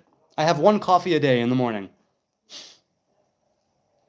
What's the Hasidic take on dreadlocks? Well, there is no proper Hasidic take. There's the Orthodox take, which is if you create the dreadlocks, if you crochet, if you twist, if you put honey and peanut butter and semen in your hair, I don't know what, and you actually create yourself the locks and the different knots, that is something that is not okay as far as the mikveh is concerned. That's considered chatzitza, meaning something that comes between.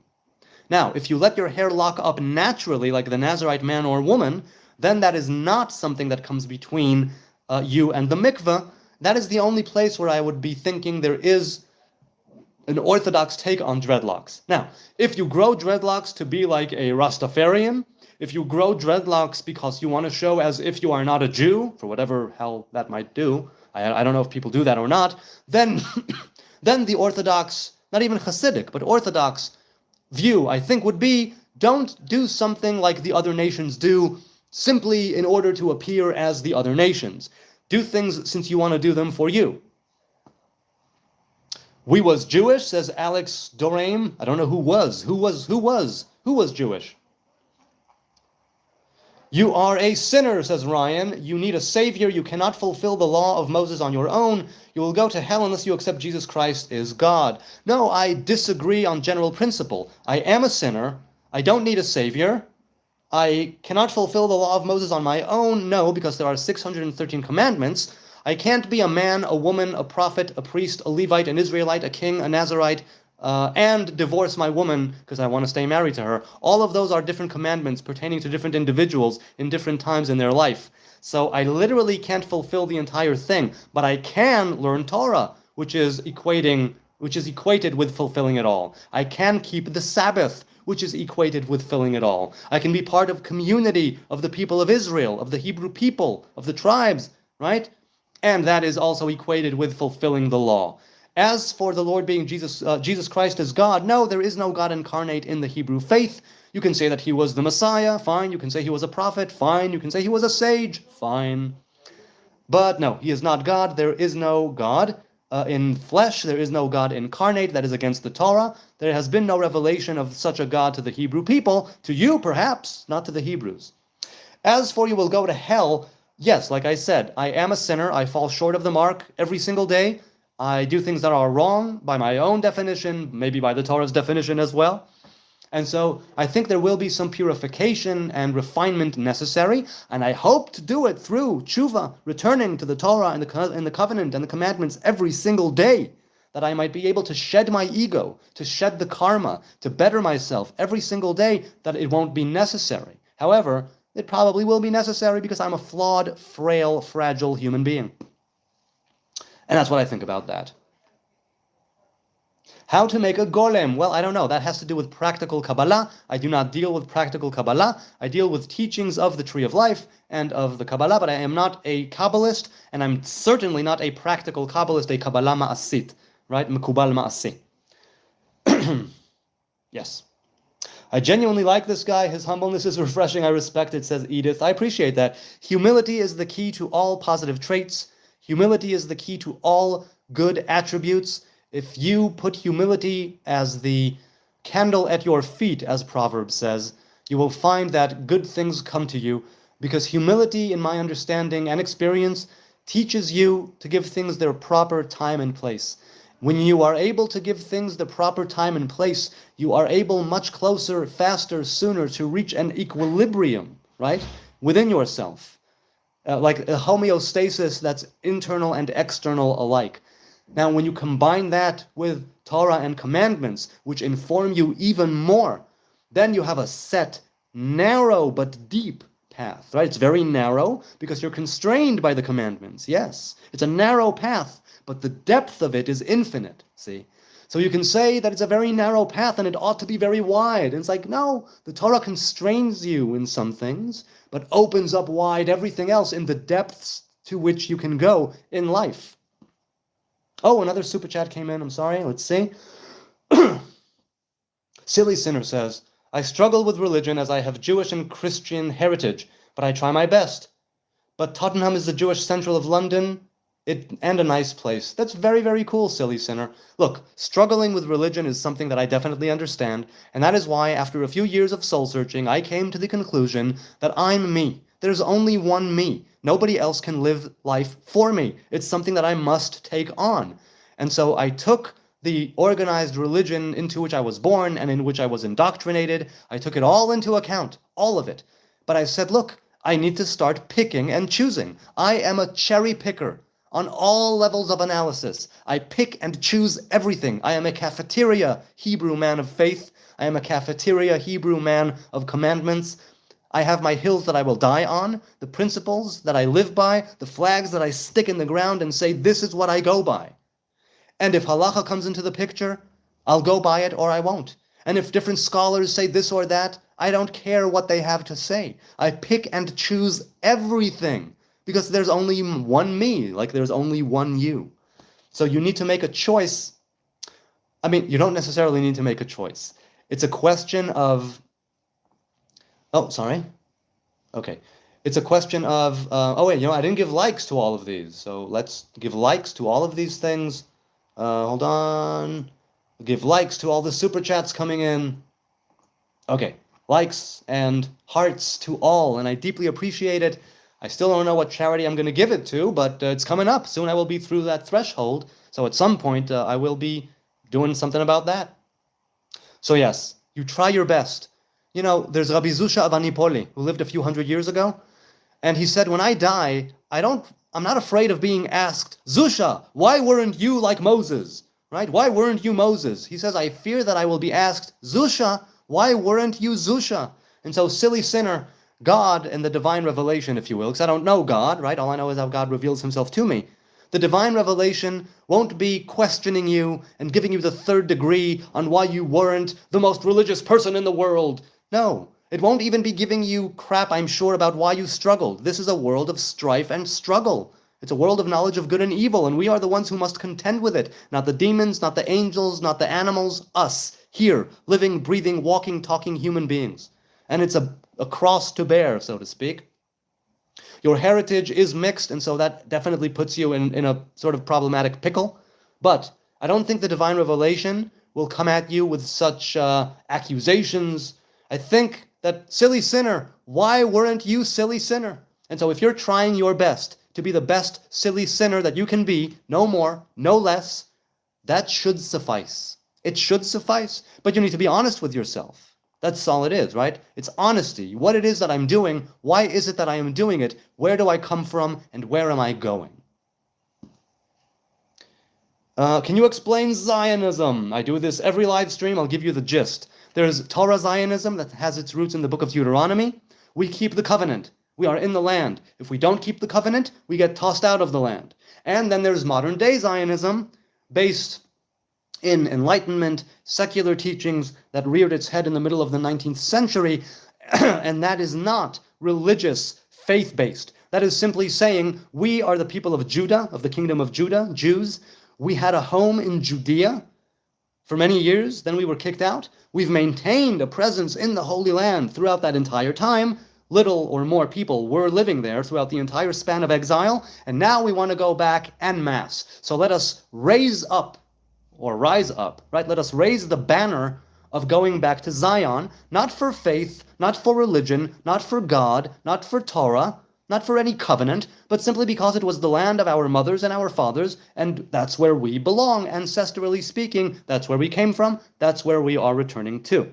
Those are two Zionisms, right? And I'm a fan of both. What I am not a fan of is people who do horrible things in the name of Zionism, atrocities and whatnot. People who spit on people, for instance, in the street. Ugh. So I condemn those people, and I condemn those actions that are carried out in the name of Zionism. But yes. Okay, let's continue.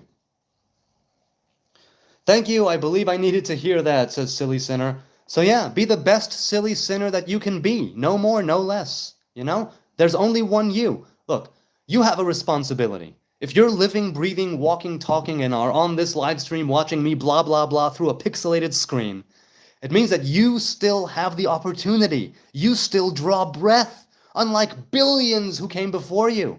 You're still here. You have a job to do. You have a mission to accomplish. You have a gift to give to the world, as David Data says in The Way of the Superior Man.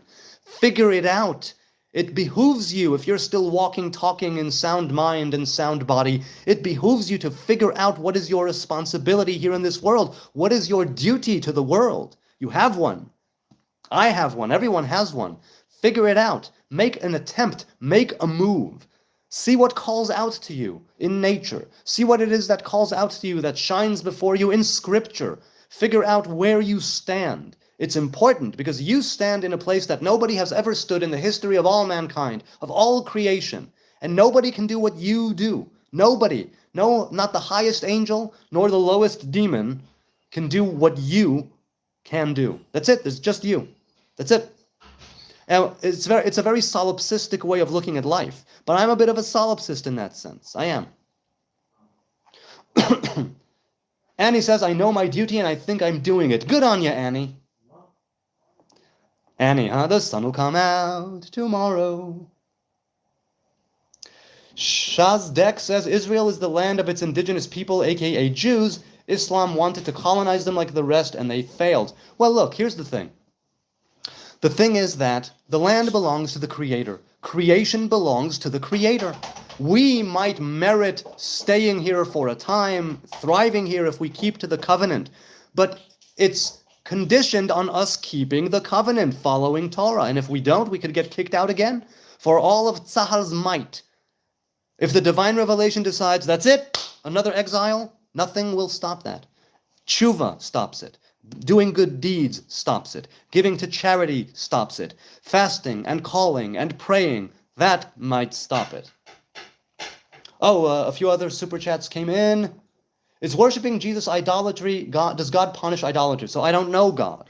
All I know is how God reveals himself to me. According to Torah, worshiping a human being is forbidden by the Torah. You can go in there, you can believe that a human being is an intermediary, like a chassid and his rav, like the people of Israel and the priesthood. You can believe that there's a middleman, if you will. We don't even need them, but let's say that you can believe that. They are still not worshipped. Now, worship actively means emulation. So in a way, you can. If you think that Jesus was a righteous human being, not a god, a human being, and you say he was the most perfect human being that had ever lived, you can even say he was resurrected later, because we have that precedent in the Hebrew Bible of resurrection, Chanoch Eliyahu being taken away and not even dying. Such a thing does exist in the Hebrew Bible, so there are precedents for such ideas and opinions. But if you say Jesus was God incarnate, that goes against Torah. If you say Jesus was God, that goes against the Torah. As for does God punish idolaters, according to the Torah, yes. But we see that there are many idolaters all over the world, and many times they are not punished, right, in this life. And then you can argue, oh, no, but there's this existence after death, and there's this idea of purification, of purgation, of refinement, and they get their, the people who are idolaters, the good things that they do and the mitzvahs that they carry out, they get the reward for that in this life. and then they get, their ass handed to them, and I'm speaking colloquially, over there like after death, when it's time to be refined, when it's time for purgation. So I don't know. Ask God. Ask the divine revelation. Ask. Let's continue. Oh, another one came in. Do you have to be Jewish to read the Torah? Well, this is a Haley. There's a difference of opinion among the scholars and the halachic rulers on whether or not Gentiles ought to be learning Torah, whether or not a Hebrew man should be teaching Torah. And as an aside, right, I'm not a teacher or a preacher or a rabbi or a master, nothing. I'm just a regular dumbass here in the Middle East with a phone. No more, no less. Now, do you have to be Jewish? No. But the commandments of the Torah, the bulk of them, unless you go with the 7 Noahide laws that pertain to the children of Noah, and that's a different story, but the Torah was given to the Hebrew people, even though traditionally it was offered to the other nations, and they rejected it. The people of Israel accepted it and embraced it, so the covenant remained with Israel, just like the Shabbos, right? Where, the Christians have Sunday, the Muslims have Saturday, have Friday, but we have Shabbos in the center there. So do you have to be Jewish to read the Torah? No. And I believe that there's plenty of wisdom, not faith perhaps, but wisdom that you can derive straight up from the text. Also, there are 365 thou shalt nots, 248 thou shalts. Meaning there's more of what not to do, more of what to abstain from, than more of what to actively engage in. And in this way you should read the Torah. The Torah, the Hebrew Bible at large, teaches us a lot more of what we should be avoiding, what we should not be doing, what we should stay the heck away from. And what does it say in the Psalms? Right? Means leave evil and choose righteousness and goodness, seek peace and chase after it. Right? To move away from evil and to do good. So before you're able to do good, because sometimes you don't know what good is, you can, however, move away first from wickedness, from evil, from iniquity. And I'm reminded of what Dr. Jordan Peterson said. He said, tell the truth, or at least don't lie. Because sometimes you don't know what the truth is, but you do know when you lie. So as you're going through the process of refining yourself and staying away from telling falsehoods, the truth of its own accord will present itself to you. So if you make it an ongoing practice to abstain from wickedness, from malevolent behavior, from iniquity, from transgression, from mistreating your fellow human being, your fellow earthlings, then the truth, the goodness, the righteousness, the honesty, and the justice that is indeed still in the world will become that much more apparent. Right? How do you expel the darkness? With light. Right? Not with a stick. Let's continue. I've been on for almost 2 hours. I think that I'll leave soon. Do you support Palestine? Well, I support people who want to live here in peace. I don't care where they come from or what they're doing. I don't care what religion they follow, what color skin they have, what God they name. Could not care any less. Do you want to live here in peace? Do you want to prosper here side by side? We can make peace. Do you want to kill me just for being a Hebrew man? That might be a problem. Now, do I support Palestine? I don't think there has ever been a nation of Palestine. I think it's an invention from the 1960s or, at earliest, the early 20th century. There was never a flag, there was never a leader, there was never an anthem, there was never a currency, nothing, right? There's no P in Arabic, there's B, bet. And Palestine is what the Romans called the region, Syria Palestina, for Assyria and the Philistines. The Philistines were not indigenous. The Philistines came from the Greek Isles. So, I support people. Palestinians, right? Jews were Palestinians as well when they were living under the British Mandate of Palestine. Jews carried a Palestinian passport. They are also Palestinians by that reckoning. So, they're Palestinians too. And in that sense, yes, I support Palestine. I support peace. I support love. I support brotherhood. And I support, having peace, love, and brotherhood here in this war-torn, blood-soaked region. That's what I want. Okay. And he says, I didn't realize I was being treated so badly by people before until I found people that treated me well. Then my eyes were opened, and I was strong enough to stand up for myself. That is very cool. I had the same thing when I went to therapy about 13 years ago. One of the inadvertent things that happened while I was in therapy is that I realized, oh my God, I'm a little too much of a people pleaser. I should be less of a people pleaser, state my opinions, my wants, my wills, my desires, my boundaries more closely, more carefully, bring them out, right, to the foreground. And it's done me a lot of good over the years. So yeah, it sometimes, what does Sefer Yetzirah say, right? The good discerns the bad, and the bad discerns the good. So sometimes when something good happens to you, you realize just how good you could have it and how bad you have it. When something bad happens to you, you realize how much good you had that was good, and you strive to win that goodness back. So it's one thing, right? It's the yin-yang. Again, it's a world of duality that we live in. Definitely, definitely. Do you worship one God? Yes, I do, Guled. Never met a homeless Jew, says Chris. Well, I'm not homeless. I live in a beautiful home here in Jerusalem, thank God. Stefano says you're very likable and have a good vibe. I try. There are times when I'm not likable. There are times when I'm... You're leaving? Litraot? Have fun. David says Palestine does not exist. The word is a Roman insult. Yes, Rome wanted to separate Jews from the kingdom of Judah and from the region of Judea. And they were not successful because the Roman Empire fell, right? Constantinople was sacked. But the Jews are still here. The tribe of Judah is still here. The tribe of Benjamin is still here. The tribe of Levi is still here. The kingdom of Judah is not a kingdom, but its remnants, or the remnants of remnants, are indeed still here. He lives in Israel, says Casey Clip. Yes, I am. Yes, I do. Max Drop. Biggest lesson you've learned since age 30. Thanks. What's the biggest lessons I've learned since age 30? Well, look. The biggest lesson since age 30. Wow, that's a very good question. I don't know. I suppose that it has to do, right? The kids started to arrive in my late 20s. So anything that I would have learned since age 30 would necessarily, I think, have to do with how I'm raising my kids and how they are raising me, and with experiencing the second and third and fourth childhood vicariously, indirectly, through the eyes of my children. So I'll say that the biggest lesson I've learned since age 30 is, if you have kids and you want to have a good relationship with them, don't shy away from welcoming the experience of a second, third, fourth, fifth, sixth childhood as the kids are being born and as the kids are letting their personality unfold in the home, and make your home a place of acceptance and of love for the children you bring into the world. I think that's the biggest lesson that I have learned since 30. But, if we're talking like in matters of religion, spirituality, and that, I would say the teachings of the Ramak. I started studying Pardes Rimonim shortly after I turned 30. I started studying the book Pardes Rimonim by the Ramak. The Kabbalistic teachings of Rabbi Moshe Cordovero have been with me for over a decade now. I'm now 43, and I think I started learning Pardes Rimonim at age 31 or maybe 32.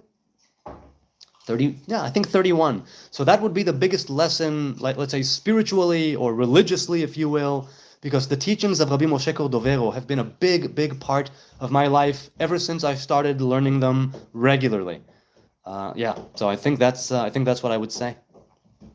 All right. On that note, I will say thank you to each and every one of you, those watching now, those watching later, the likes, the subs, the views, the love, the hate, the vitriol, the trolls, the people in the super chat. A great shout out to you, and I hope to shout each and every one of you individually at the next live stream in the beginning. I do a shout out to those who donated before, so I'll try and do that. I hope I don't forget.